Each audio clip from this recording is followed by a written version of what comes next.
ሰይጣን መሸነፉ አደባባይ ላይ ታውጇል። ኢየሱስ ጓዳ አይደለም ያሸነፈው፣ አደባባይ ነው ድል ያደረገው። ማዕረጉን የቆረጠው አደባባይ ላይ ነው። እኛ ብቻ አይደለንም ያየነው፣ ዓለም ሁሉ አይቷል። ሰማይ አብ፣ ቅዱሳን መላእክት አይተዋል። ምድር የሰው ዘር በሙሉ አይቷል። ከምድር በታች የተጣለ በሙሉ አይቷል። በሰማይ በምድር ከምድር በታች ኢየሱስ ድል ማድረጉ ታውጆ ይሉታል። ጳውሎስ እንደዚህ ያለ ጨምሮ በድል አድራጊነቱ ድል ያደረገው እሱ ነው። ያሸነፈው እሱ ነው። የተዋጋው እሱ ነው። መስቀል ላይ ሰርቶ የጨረሰው እሱ ነው። ብቻውን ነው። የሚያዞረው የሚመራው እኛን ነው። በድል አድራጊነቱ ውስጥ የድሉ ተካፋዮች ሆነን የስልጣኑ ተካፋዮች ሆነን ከእርሱ ስር ሆነን አብረን እንዞራለን። የትም ስንገባ ድል የምናደርገው ከክርስቶስ የተነሳ። ከኔ ጋር ከተያያዘ ማሸነፍ አልችልም። ከኢየሱስ ጋር ከተያያዘ የማይሸነፍ ነገር የለም። አንድም ነገር ላደርግ አልችልም። ተወው ጠላትን፣ ተወው የጨለማውን ዓለም፣ ተወው ካንተ ውጭ ራስን ማሸነፍ አትችልም።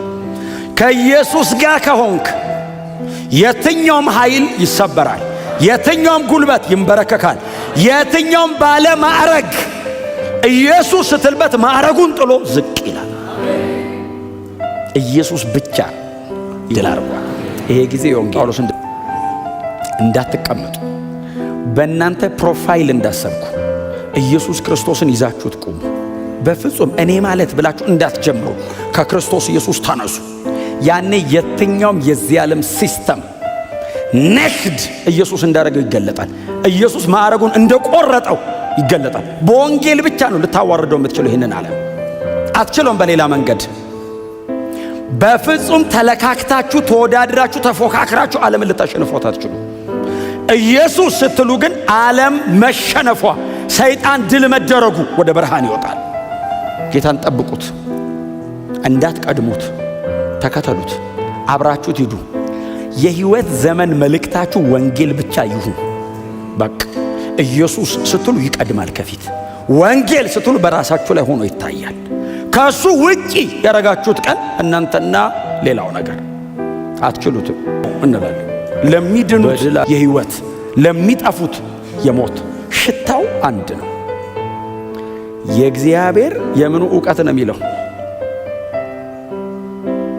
ምን እንደሚለው? የዕውቀቱ መዓዛ። የእግዚአብሔር ዕውቀት የተባለው ወንጌል ነው። በእናንተ የሚወጣው መዓዛ የወንጌል እውነት ነው፣ ሌላ ዕውቀት አይደለም። በዓለም ላይ የቤተ ክርስቲያን ጠረን ሊሆን የሚችል ሌላ ዕውቀት የለም፣ ሌላ ትምህርት የለም፣ ሌላ መረዳት የለም። መልእክታችን ኢየሱስ ብቻ ነው። መልእክታችን ሁሌ የምንለው የተሰቀለው ክርስቶስ ብቻ ነው። እሱ መዓዛችን ነው። ያንን ስትሰብኩ በቤተ ክርስቲያን መካከል ሐሴት ያደርጋሉ ቅዱሳን። ድል በዚህ ውስጥ ያገኘ ሰው በሙሉ አሜን ይላል። ያው መልእክት እዚህ ቤት አሜን የተባለ መልእክት ሌላ ቦታ ደግሞ አሜን አይባልም። ወይኑ ላይ ውሃ ይጨምሩበታል። ከዛ ያቀጥኑትና ቴስቱን ያጠፉታል። ጄኒውን አይደሉም ነው። ምን ማለት ነው? ክብር ለማግኘት የሆነ ከሰው ዘንድ ሞገሳን ለማግኘት ከሰው ዘንድ የሆነች ትርፍን ለማግኘት ብለው ሚክስ ያደርጉታል። እንደዛ አይደለንም እኛ። የወንጌል አማኝ እንደዛ አይደለንም እኛ። ለቅዱስ ቃሉ ታምነን እስከ መጨረሻ እንድንሄድ ጌታ ይርዳን። እውነትን ብቻ፣ ወንጌልን ብቻ፣ ክርስቶስ ኢየሱስን ያውም የተሰቀለውን ብቻ እየሰበክን እንድንጨርስ ጌታ ጸጋውን ከሁላችሁ ጋር ያርግ። እውነቴን ነው የምነግራችሁ። ሙገሳ በጣም ከባድ ነገር ነው። ቻሌንጅ ደግሞ ሌላ፣ ደግሞ መከራ በጣም ከባድ ነገር ነው። መሞገስ ደግሞ ቀጥሎ መገረፍ፣ ሁለቱም ከባድ ነው። ጳውሎስ እንደዚህ አለ፣ ትርፍ ለማግኘት ብለን በፍጹም በወንጌሉ ላይ አንዳች አንጨምርም። መጨመር የሚለውን ቃል ጳውሎስ ምንድን የሚለው? መሸቀጥ። ጥሩ ቃል አይደለም አይደል? ቃሉ በጣም ኔጌቲቭ ነው። መሸቀጥ ፐርሰናል ትርፍ ለማግኘት። ቀጥሎ ከኔ የሚቀበለው ሰውዬ በሕይወት ይኑር አይኑር ያገኝ አያገኝ ጉዳይ አይደለም ማለት ነው። ትርፉን ለማግኘት ብቻ ነው እምሮጠው። ጳውሎስ ደግሞ እንደዚህ ይላል፣ እኔ ልጎዳ፣ እኔ ዋጋ ልክፈል፣ የሚያዳምጠኝ ሰው ደግሞ የዘላለም ሕይወት ትርፍ ያገኝ። ክብር ለኢየሱስ ይሁን። አያችሁ፣ ፌዝፉል ሆናችሁ እግዚአብሔርን ወንጌል ስትናገሩ፣ አጠገባችሁ ላለ ሰው ስትሰብኩ፣ የምትኖሩበት አካባቢ ስትሰብኩ፣ ምናልባት እናንተ ቻሌንጅ ሊገጥማችሁ ይችላል። ያ ሰው ግን ይድናል። ያ ሰው ግን ሕይወት ያገኛል። አንተ የሚያዋጣ እግዚአብሔር ያዋጣው ቀን ነው። አንተ ትርፌ የምትለው እግዚአብሔር ነግዶ በአንተ ያተረፈ ቀን ነው።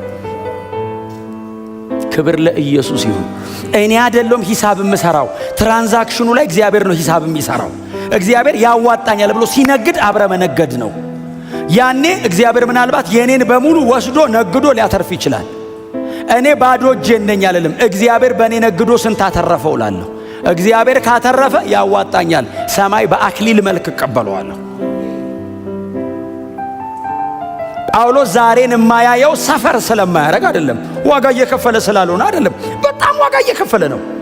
በጣም እየተሰቃየ ነው። ወንጌል በመስበኩ ምክንያት በጣም እየተሰቃየ ነው። በምንድን ነው ታዲያ ጳውሎስ የሚያካክሰው? ሰማይ ዘላለም ወደፊት ይታየዋል፣ እንደዚህ ይታየዋል። ስለዚህ እኔ በፍጹም አልቀላቀልም አለ። ይሄንን ብቻ የበራልኛል፣ የተገለጠልኛል፣ ያወቅኩታል፣ እኔ የዳንኩበታል። ይሄንን ብቻ እየሰበኩኝ እቀጥላለሁ። ኢየሱስ ክርስቶስ ጌታ ነው። ወዳጆች ሆይ መልካም መዓዛ በእናንተ ውስጥ አለ። እየጠፋ ያለውን ሰው ሊያድነው የሚችል በምድር ላይ ያለ የመጨረሻ መልእክት እናንተ ጋር ነው ያለው። ሌላ ሰው ጋር የለም። ሰው ቴክኒካሊ አውት ስማርት አድርጎ ከዘላለም ሞት መዳን አይችልም። ሰው በጣም በጥንቃቄ ባህሪውን አስተካክሎ ከዘላለም ጥፋት መትረፍ አይችልም። እናንተ ጋር አለ መዓዛው፣ ሽታው እናንተ ጋር አለ። አሽትቶት ሮጦ መምጣት ይችላል። ላምልጥ ወደ ሕይወት ማለት ይችላል። ይሄንን የሚያክል የዘላለም ሕይወት ዕውቀት ተሸክመን ምንም እንዳልያዘ ሰው አጠገቤ ያለው ሰው እየጠፋ ዝም ማለት የለብኝም። መዓዛው ይውጣ፣ ይሽታት። ዋን ቱ ዋን ግን ሰው ቁጭ ስትሉ ስታገኙ ሰው መዓዛው ይውጣ፣ ይሽታተው። ሰውየው ወደ ሲኦል እየሄደ ከሆነ እየሞተ እንደሆነ ይወቅ። በጌታ ከሆነ ደግሞ ይበርታ። ብራዘር በጌታ ነው? አዎ በርታ፣ አይዞ፣ ጽና፣ ጸልይ፣ ወንጌል ስባክ ብለ አበርተተ ተለቀዋል። በጌታ ካለን ጎትተ ይዘ ወደ ዘላለም ሕይወት በክርስቶስ ኢየሱስ በኩል። ይሄ በምንድን ነው የሚሆነው? በሽታ የዘላለም ሕይወት ዕውቀት ወንጌል። አሜን ነው።